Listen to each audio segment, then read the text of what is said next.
Il m'a été demandé de suivre un petit peu sur le papier d'opinion, je précise, qui a été publié dans La Jaune et la Rouge, et de spécifier un petit peu mes opinions donc, sur la question de la crise sanitaire de la Covid-19.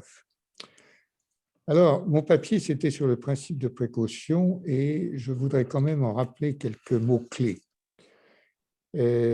Parce que ces mots-clés évoquent bien le fait qu'on vit évidemment et normalement dans la précaution et qu'on en a beaucoup joué d'une certaine manière, à commencer bien sûr par les soupçons sur les vaccins qui sont remarquables, comme vous le savez, dans le pays de Pasteur, qui est l'un des plus sceptiques sur la vaccination qui est au monde. J'ai noté dans ce papier que le principe de précaution ajoute la complexité à l'incertitude. Et je pense que le terme d'incertitude est tout à fait évident. Incidemment, dans le même numéro de La Jaune et la Rouge, il y a un papier très intéressant sur les différences entre l'incertain et l'inconnu, auquel je vous renvoie, qui est très, très pertinent. Mais la question de la complexité est tout à fait majeure et je pense que ça mériterait qu'on y repasse quelques instants. Il y avait dans ce papier également l'idée de la réversibilité des décisions. Voilà quelque chose de très significatif. Quand on exerce le principe de précaution, tant qu'on n'a pas de certitude, on est censé, enfin, il vaut mieux essayer de prendre des décisions qui sont à la fois proportionnées, comme on dit, et réversibles. Il y avait également dans ce papier le fait que la judiciarisation va bon train, et ça, on peut le remarquer. Et vous ne manquerez pas de noter que dans le cas de la crise de la Covid, ça va, à mon avis, se produire à peu près à tous les coups. Et je crois que ça a déjà commencé dans le cas des problèmes sérieux des EHPAD. J'ai noté que c'était maintenant ici un instrument de politisation tout à fait extraordinaire, et c'est à mon avis ce qu'on observe également aujourd'hui, et également un risque pour la démocratie sous un angle qui me tient beaucoup à cœur, qui a fait l'objet de mes dernières réflexions et même en partie de mon dernier bouquin, qui est qu'il y a vraiment un risque de diminution de l'efficacité sociale qui est en soi un risque pour la démocratie en tant que telle. En d'autres termes, et pour liquider en quelque sorte cet argument tout de suite, j'estime que l'efficacité de la démocratie est quelque chose d'aujourd'hui tout à fait capital, alors que la démocratie est mise en compétition sur le marché des modèles politiques et notamment vis-à-vis de la Chine. Et c'est une chose dont on pourrait reparler, bien entendu, à propos de la vaccination, mais je ne vais pas l'évoquer tout de suite. Et puis l'un de mes derniers points était ce qui nous rassemble aussi certainement dans une certaine mesure, c'est la suspicion et le refus de la science qui est beaucoup pratiqué par les tenants du principe de précaution et qui, en l'espèce, et j'en arrive maintenant au sujet de la Covid-19, est totalement injustifié parce que, premièrement, la science a superbement fait son boulot. On n'a jamais vu une gestion d'un problème sanitaire aussi grave, aussi bien traité, aussi rapidement. Alors, c'est le fruit, évidemment, de l'évolution des techniques, des savoirs, mais ça a permis d'obtenir la séquence du virus en quelques semaines. C'est incroyable, d'où des dispositifs de diagnostic, d'où des vaccins à une vitesse absolument inégalée jusqu'à présent. Et j'en profite d'ailleurs pour vous dire que j'injecte ici un mot de prudence par rapport à mes propres compétences. Il y a quand même pas mal de temps que je suis un professeur émérite au Collège de France, ce qui veut dire que je suis à la retraite, ce qui veut dire que mes compétences sont un peu moins pointues qu'elles ne l'étaient, y compris sur la question du vaccin. Qu'au demeurant, et je me couvre la tête de cendre, je n'avais pas vu venir les vaccins aussi vite. Et j'ai été complètement bluffé par la rapidité avec laquelle ces vaccins ont été développés. Et là, ce n'est pas uniquement une question de science, c'est une question évidemment de science au départ. La découverte des vaccins ARN, ça remonte à l'ARN messager dont la découverte a été faite à l'Institut Pasteur il y a exactement 60 ans. notamment à l'Institut Pasteur il y a exactement 60 ans. L'innovation majeure a été en fait, à mon sens, l'encapsulation qui a permis d'en faire un instrument de vaccination qui fonctionne. Mais après, il y a eu toute une série d'exploits qu'on ne voit, qu'on n'aperçoit pas si facilement, qui relèvent du développement industriel, enfin du développement pharmaceutique d'abord, puis des exploits industriels, puis des exploits réglementaires, puis des exploits d'essais cliniques, bien entendu, qui ont été facilités par le fait qu'il y avait tellement de malades sous la main dans les pays occidentaux qu'il était facile de les tester. J'insiste sur ce point parce que c'est mal compris souvent. Le fait d'avoir des patients disponibles, c'est très, très important et à taux d'incidence élevé. Pour vous donner un exemple, un contre-exemple de vaccin qui n'a pas encore marché, c'est le vaccin contre le sida qui manque cruellement encore. Mais un des essais cliniques qui a été mené, c'était qui d'ailleurs a foiré, le vaccin n'était pas, le candidat n'a pas marché, mais c'était avec plusieurs centaines de milliers de volontaires dans plusieurs pays en développement, donc des essais multicentriques, avec en plus le fait qu'il fallait instruire éthiquement les patients du fait que même vaccinés, ils risquaient de ne pas être protégés, puisqu'il y avait un problème comportemental, si bien qu'en gros, il n'y avait que les crétins qui rentraient dans l'essai clinique, quoi, ceux qui n'avaient pas compris et qui attrapaient la maladie. Bon. Mais vous imaginez le degré d'organisation incroyable qu'il faut pour mener ça et les coûts absolument colossaux qu'il faut pour mener ça. En l'espèce, pour le vaccin contre les vaccins contre la Covid, quelques milliers de patients dans des pays super équipés, États-Unis, Europe, etc., Israël, on permettait d'avoir la réponse. C'est-à-dire que si dans un lot, vous aviez qui a reçu le placebo, vous aviez 2000 personnes et 15 malades, et que dans le lot vacciné, vous aviez 2000 personnes et un malade, vous saviez déjà quasiment que le vaccin allait marcher. Et ensuite, c'était une question de sécurité, d'effets secondaires, etc., etc. Bref, la science a bien fait son boulot à tout point de vue et continuera de le faire. Et les scientifiques ont également, à mon sens, bien fait leur boulot. J'en réfère à mon collègue Tony Fauci aux côtés de Donald Trump, qui est une figure emblématique aux États-Unis. Il y a maintenant des t-shirts à son emblème. Et il a résisté aux fake news du président de l'époque, et fort heureusement. Et à part quelques agités dont nous avons eu quelques exemples en France, je pense que les scientifiques ont très très bien fait leur boulot. Et je peux attester du fait que ceux qui entourent le gouvernement sont d'un excellent niveau. Le gouvernement est très très très bien entouré. Alors, c'est ce qui va m'amener en fait au sujet de la discussion que je vous propose pour la discussion, c'est que contrairement à beaucoup d'autres, et peut-être à certains d'entre vous, je pense que la crise est très bien gérée. Voilà. Et dans le climat où tout le monde râle dans tous les sens aujourd'hui, je voudrais reprendre cette phrase qui est dans mon papier, qui est encore une fois un papier d'opinion, je le rappelle, à savoir qu'à part la question des masques, la crise a été bien gérée. Et elle est bien gérée. Les masques, incidemment, on oublie de la manière dont ça s'est résolu, par une sorte de reconversion, comment dire, presque caritative d'une partie du monde associatif et industriel, qui est des gens qui se sont mis à fabriquer des masques dans tous les sens, du gel hydroalcoolique, des petites boîtes qui faisaient des cosmétiques, qui se sont mis à faire des gels, etc., etc. Et en réalité, derrière cette correction de tir sur laquelle je reviendrai, il y a eu un effort de solidarité nationale extrêmement intéressant et gratifiant. Alors, quand même, je voudrais évoquer quelques exemples de polémiques que j'estime tout à fait stériles et injustifiées.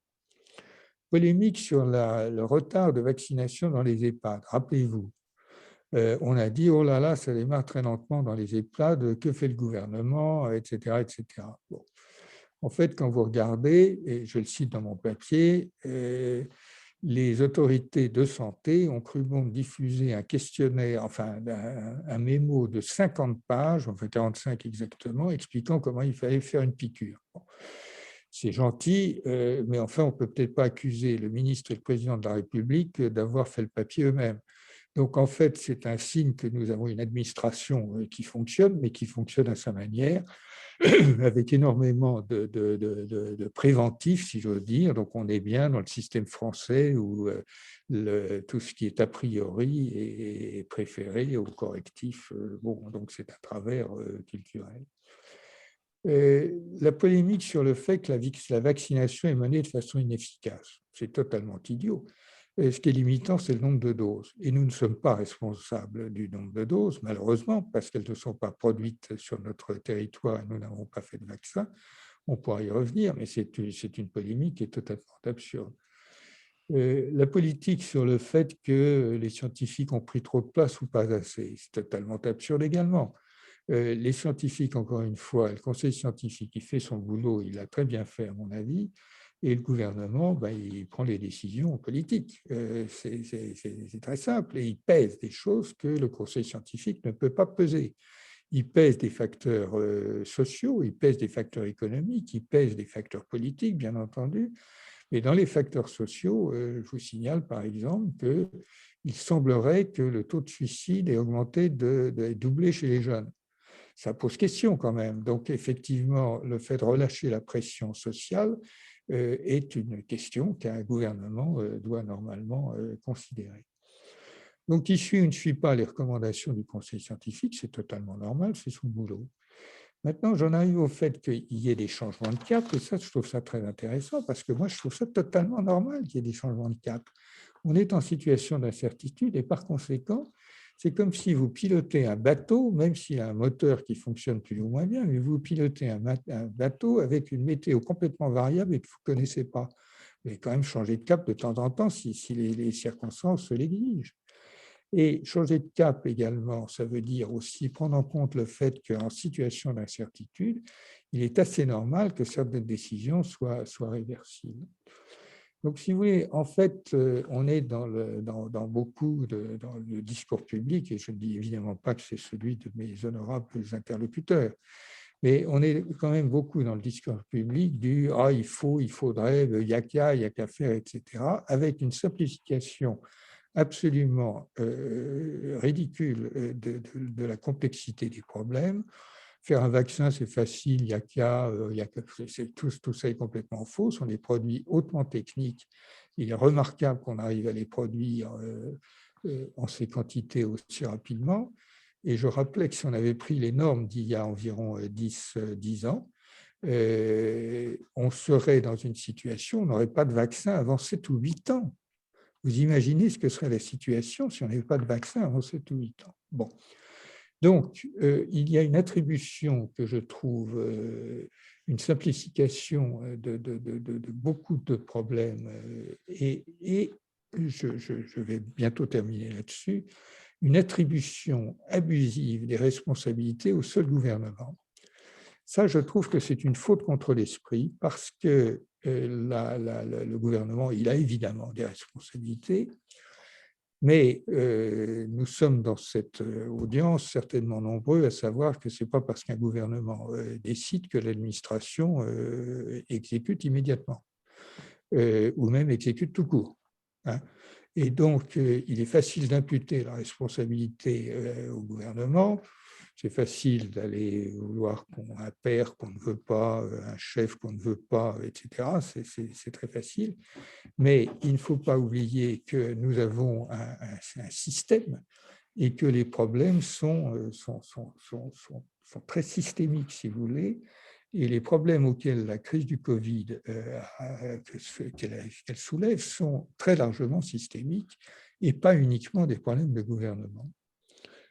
D'ailleurs, j'en veux pour preuve que, par ailleurs, on oublie un petit peu trop vite que, évidemment, il y a eu les problèmes de gestion antérieure, exemple les stocks de masques, qui étaient à peu près à d'équerre il y a une dizaine d'années, qui ont fondu comme neige au soleil, bien entendu, etc., et qu'ensuite on n'a pas retrouvé.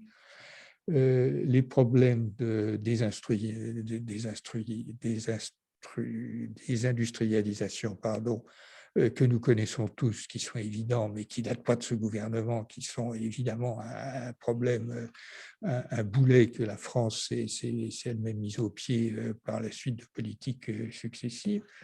Et donc, j'en arrive à mes deux conclusions, avant de lancer la discussion et d'essayer de répondre à vos questions. Mes deux conclusions, la première, c'est que, pour moi, le meilleur fil logique, c'est un fil logique que je retrouve dans un livre dont je vous recommande la lecture si vous ne l'avez pas lu, qui est un livre d'un nommé Lely Valiant, qui est un Canadien, qui a eu le prix Turing, qui est un algorithmicien, comme on dit, qui s'appelle, et je trouve le titre merveilleux parce qu'il dit tout, probablement, approximativement correct.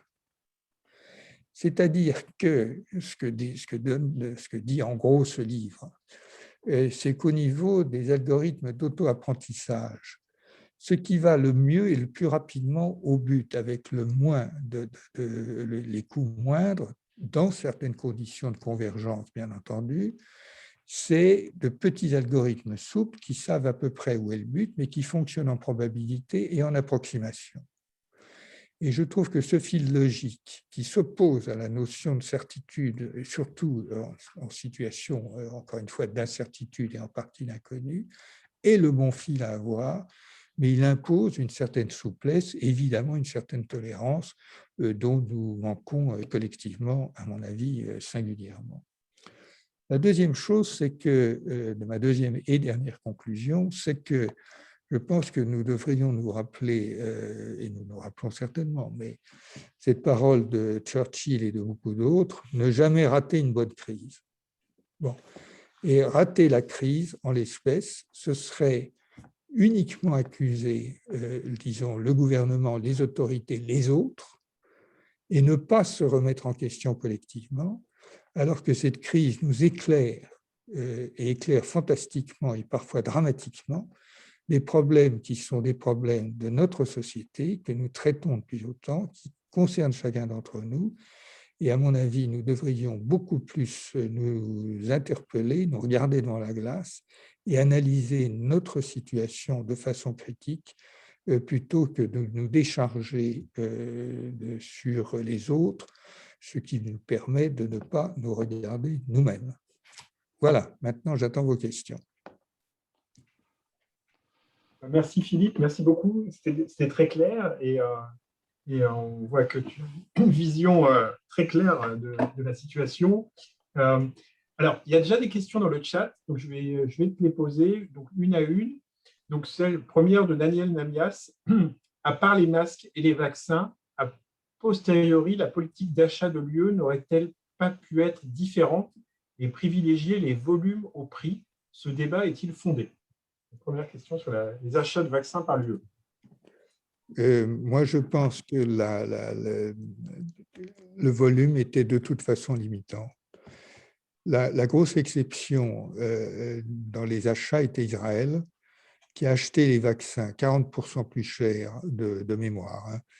Mais avec un coût caché qui est intéressant d'ailleurs, c'est qu'en gros, les données cliniques ont été vendues en même temps.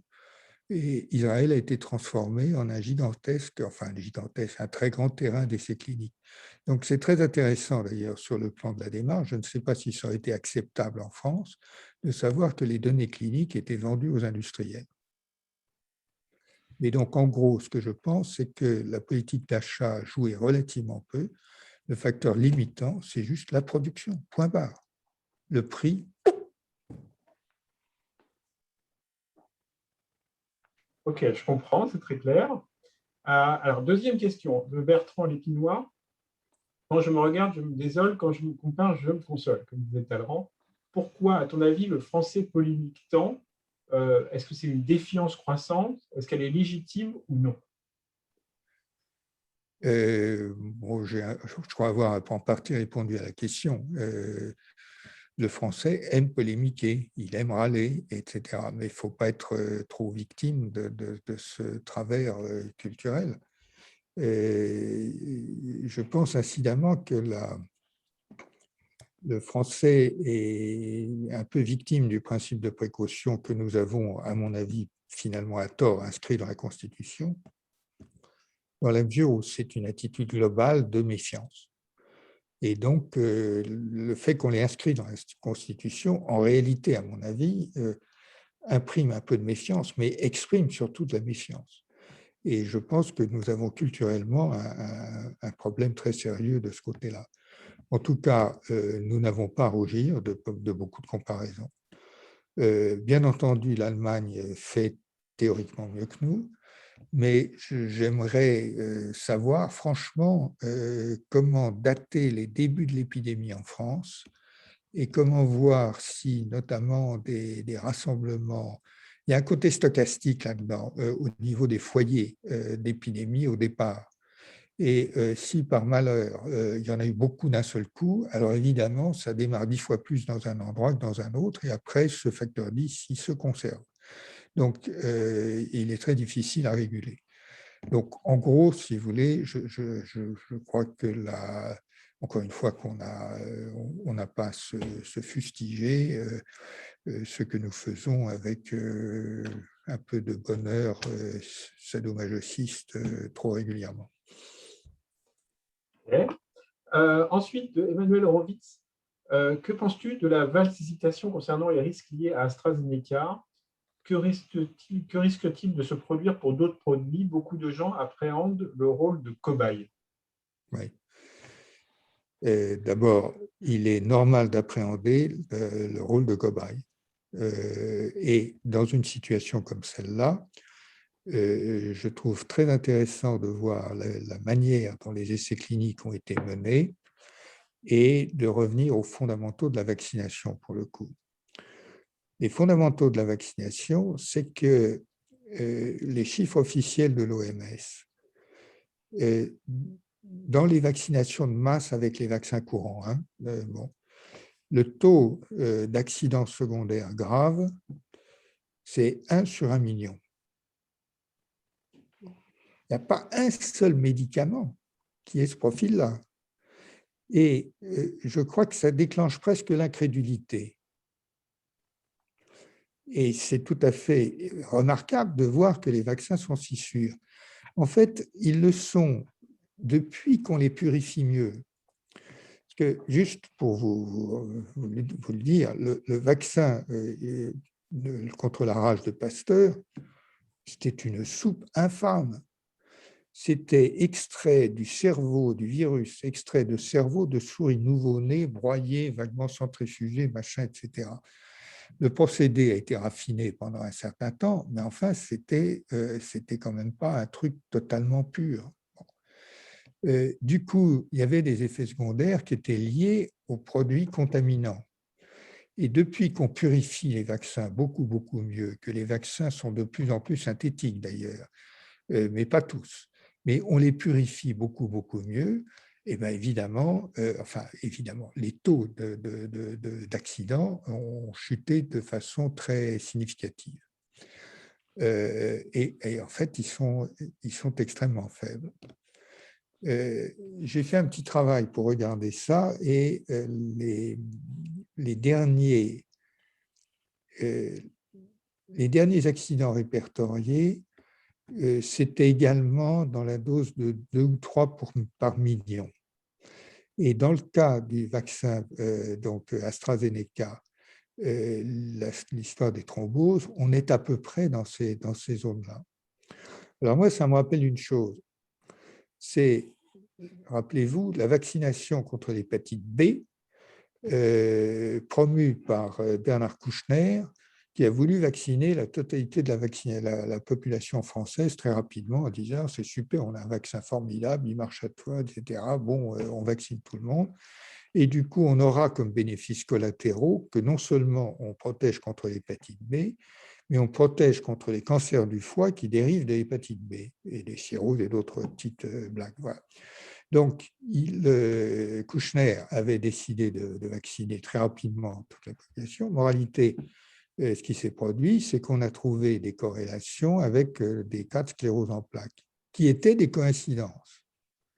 Évidemment, si vous vaccinez la moitié de la population française en quelques mois, vous aurez forcément des taux de coïncidence avec d'autres pathologies.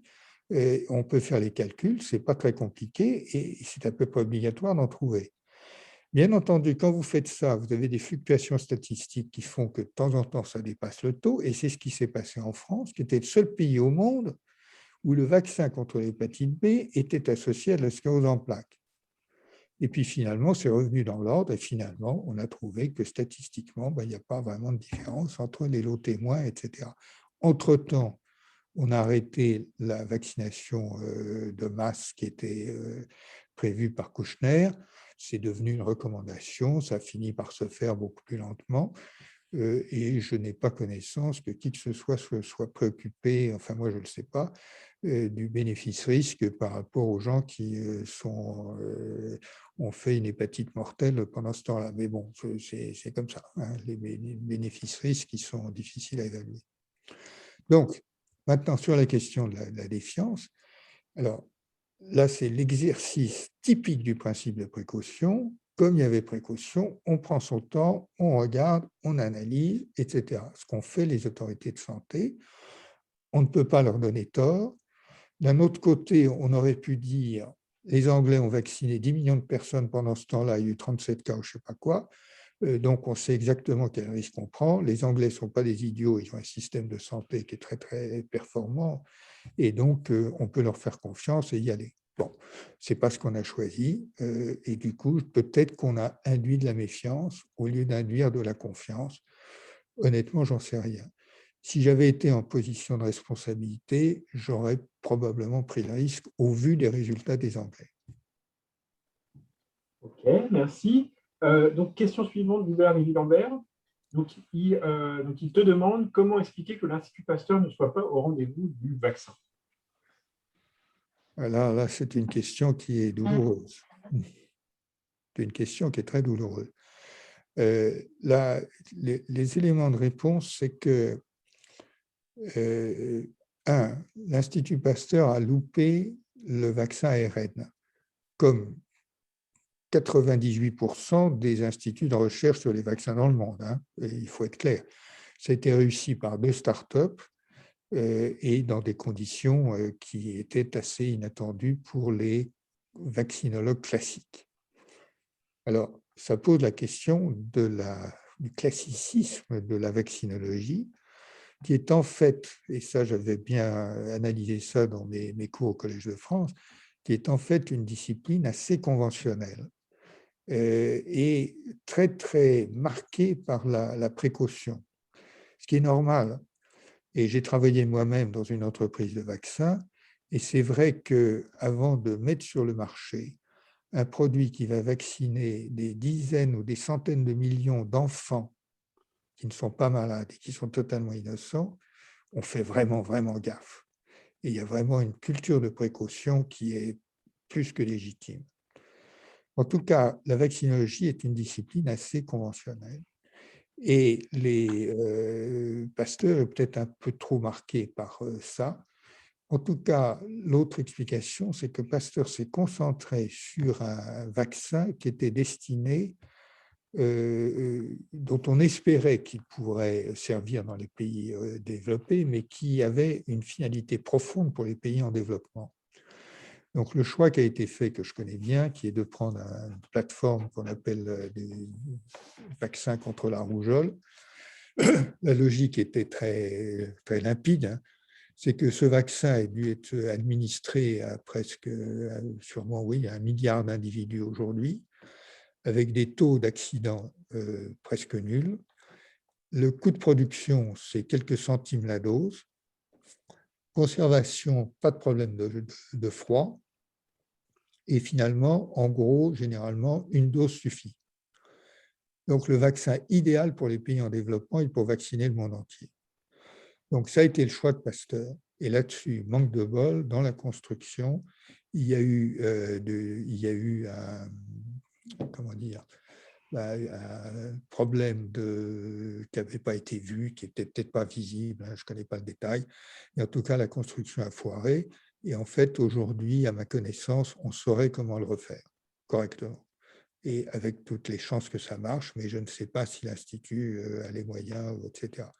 Le fait que l'industrie, et Merck en l'occurrence, ait décidé d'arrêter très rapidement est compréhensible dans le climat actuel et dans la mesure où la cible économique cherchée était les pays riches, bien entendu. Mais Pasteur, sa cible, ce n'était pas forcément les pays riches, c'est aussi sûrement les pays en développement. OK. Question suivante. À ta connaissance, a-t-on comparé le coût d'un vaccin Covid au coût pour la société d'un malade ou d'un mort Covid? Ben, je ne le sais pas. Mais le vaccin, c'est-à-dire que la dose de vaccin, ça coûte rien, hein, même si c'est… Quand je dis que le candidat Pasteur, il aurait pu coûter quelques centimes d'euros ou 1 centime d'euro, je ne sais pas, dans les pays en développement, c'est important, mais 100 $ ou 100 € dans les pays développés, ce n'est pas si gigantesque que ça. Les coûts d'hospitalisation, si tu veux, ils sont colossaux, hein.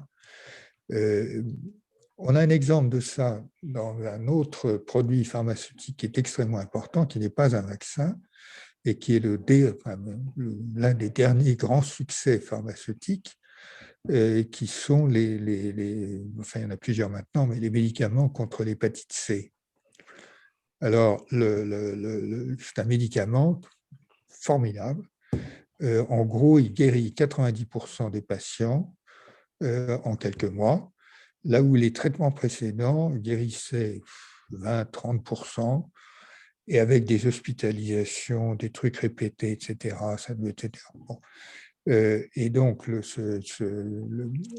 l'entreprise qui a, Gilead, qui a mis ce médicament sur le marché, a commencé à le vendre à des coûts qui paraissaient exorbitants, qui étaient de l'ordre, c'était un peu moins, mais 70 000 $ la dose, enfin, le traitement. Et effectivement, ils avaient calculé le coût juste pour qu'il soit au-dessous du coût de traitement d'un malade normal. Alors qu'effectivement, le prix de revient, pour eux, ça devait être, je ne sais pas combien, 100 $ ou 200 $. Mais donc, le coût était ajusté sur le… Donc, je ne serais pas surpris que les traitements, les malades en traitement coûtent extrêmement cher. On sait tous qu'une journée d'hospitalisation dans un service spécialisé, ça vaut entre 2 000 et 3 000 € par jour. Donc déjà 3 semaines d'hospitalisation en réa, ça doit valoir une certaine somme. Mais je n'ai pas les sommes exactes. Merci Philippe. Alors, je vais donner la parole maintenant à François-Xavier Martin qui avait donc les 3 questions écrites que tu n'avais pas encore reçues, mais qui va te poser, si tu peux, François-Xavier, en les synthétisant le plus possible. C'est à toi. D'accord, merci. Vous m'entendez là ça? Oui, très bien. D'accord. Alors, j'avais 2 questions très brèves. Tout d'abord sur l'immunité collective. Oui. Avec le virus de 2020, on avait donc ce qu'on appelle le R0 d'à peu près 3 dans les conditions de vie avant l'épidémie. Théoriquement, on atteint l'immunité collective quand on est vacciné ou quand on était malade puis immunisé, à peu près les 2/3 de la population. Là, la mauvaise surprise qu'on a depuis le début de l'année, c'est qu'on a un variant qui est beaucoup plus contagieux. Et donc, si on fait le même petit calcul, on n'est pas très loin de 80% de la population. Oui. Encore pas mal de réfractaires à la vaccination. Ça risque de reporter la date à laquelle on peut espérer une immunité collective très très loin.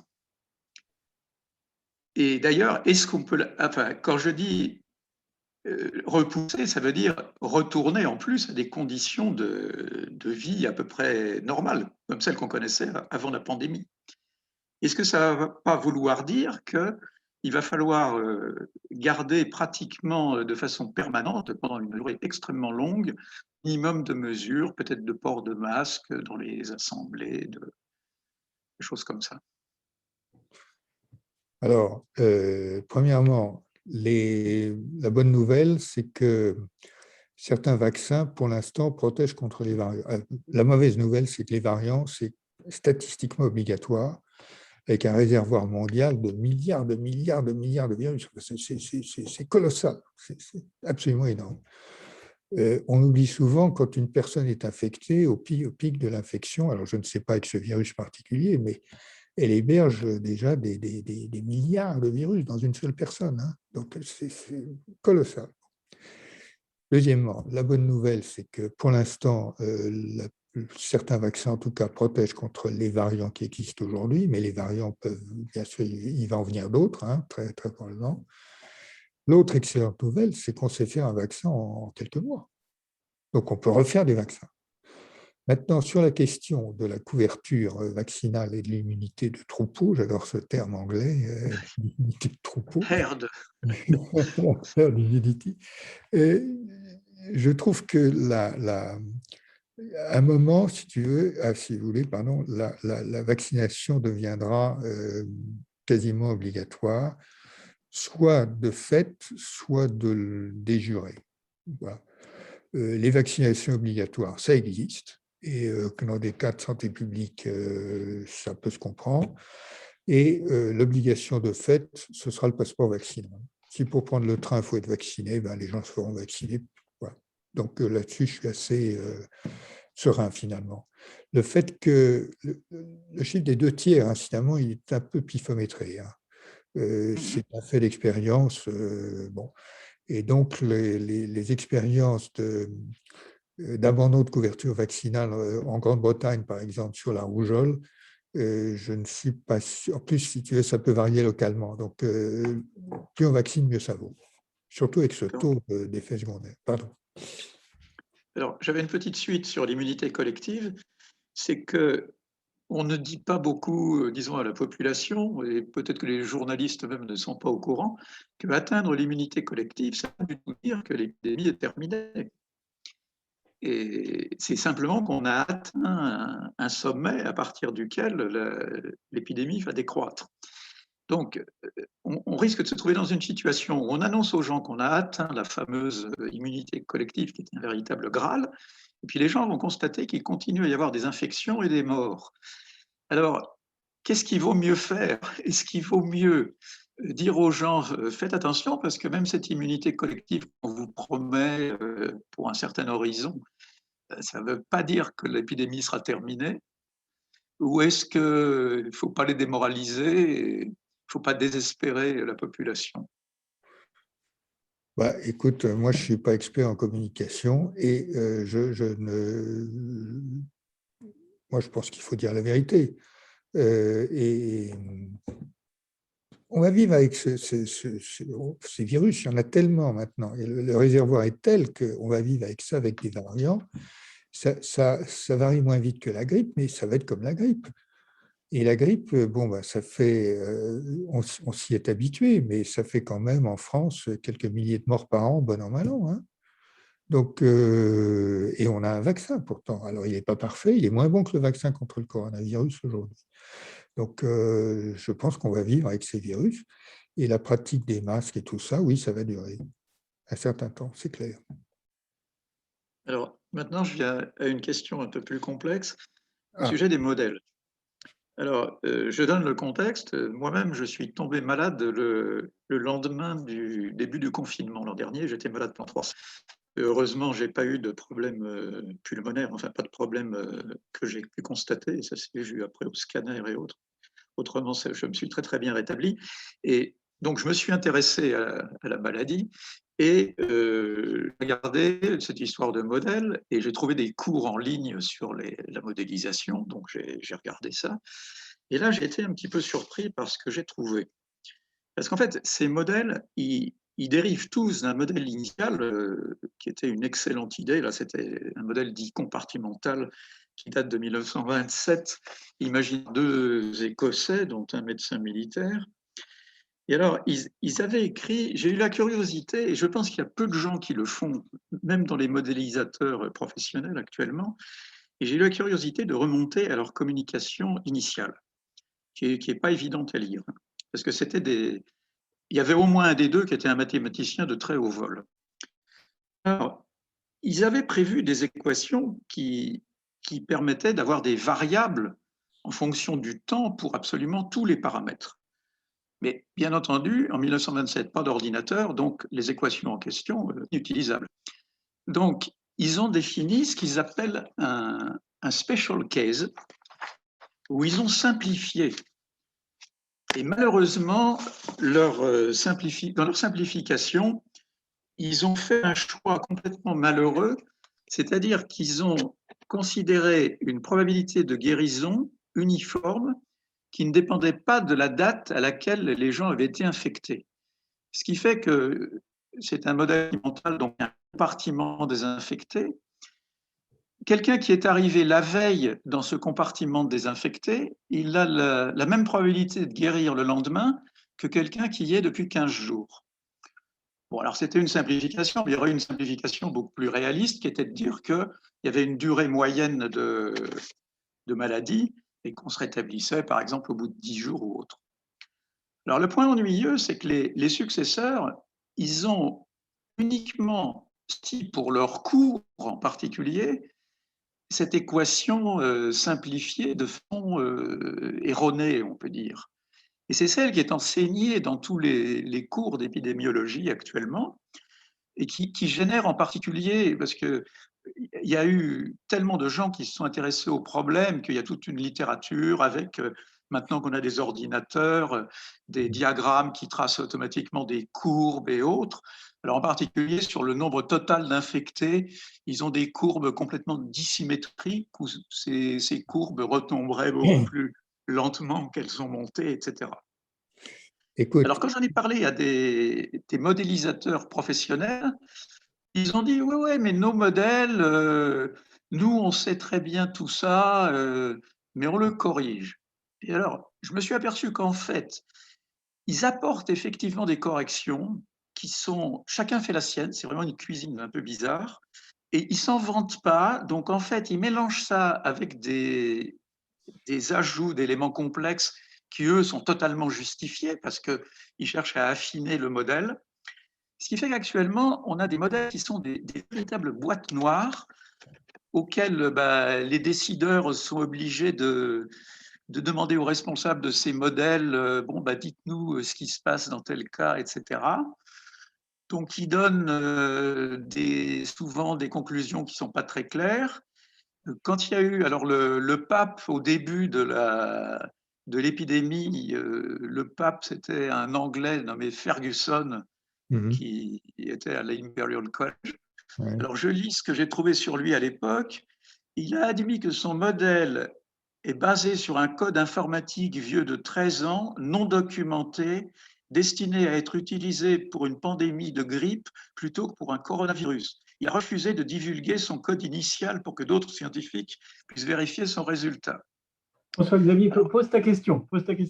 Voilà. Alors ma question, c'est que j'ai eu la curiosité avec la coopération en particulier de sœurs d'universités de physique et de chimie, malheureusement pas d'épidémiologie, qui ont l'habitude de la modélisation et qui m'ont confirmé qu'on pouvait faire un modèle simplifié, relativement efficace, en utilisant tout simplement un tableur Excel, que le problème, bien sûr, c'était de rentrer des données valables.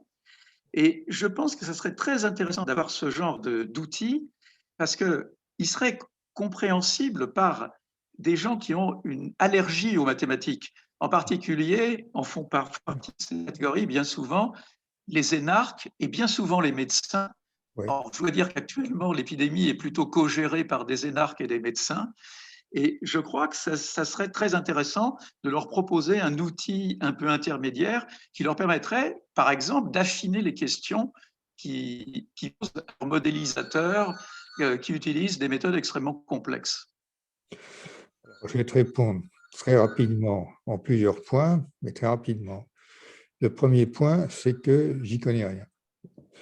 Le deuxième point, c'est que, n'y connaissant rien, je ne crois pas que la complexité telle que personnellement je l'analyse en biologie dans d'autres domaines, mais pas en épidémiologie, soit facilement compréhensible par qui que ce soit. Les modèles sont extrêmement compliqués et les mathématiques extrêmement sophistiquées, et je ne crois pas que ça puisse devenir réellement compréhensible. Ce qu'on peut comprendre, c'est la manière dont c'est fait, mais les modèles eux-mêmes, personnellement, j'y crois pas. Et la troisième chose, c'est que si tu veux, il faut interroger alors peut-être le type de pasteur, là, Kouchner, qui a l'air très compétent. Mais ma dernière question, c'est que tu es en train d'essayer de démontrer que les épidémiologistes sont pires que les économistes, et ça, c'est dur à avaler. N'est-ce pas, Laurent Daniel? Oui, c'est vrai. Oh, bah, c'est bien. Il y a les météorologues aussi qui sont pas mal, mais voilà. Non, non, j'ai trouvé une équipe d'épidémiologistes extrêmement coopérative. D'ailleurs, c'était sur les conseils de Cédric Villani. C'est celle de Montpellier, de l'Université de Montpellier. Très bien. Ils sont, Mais bon, on voit que ce n'est voilà. pas une science parfaite non plus. OK, Non, bah, non. super. Merci. En tout cas, merci Philippe. Tu as répondu à toutes les questions qui étaient dans le chat et les questions posées oralement. Donc, je te remercie beaucoup d'avoir fait ce webinaire. C'était très intéressant. Et puis, beaucoup d'entre nous ont lu ton excellent article dans la Journée La Rouge. Donc, merci encore pour ça. Voilà, on te remercie, je remercie les participants. Et donc, le prochain webinaire, ça sera donc jeudi 1er avril avec Geoffroy Didier, qui est député européen, qui va nous parler du plan de relance européen. Voilà, prochain webinaire. Merci à tous et très bonne soirée. Au revoir. Au revoir.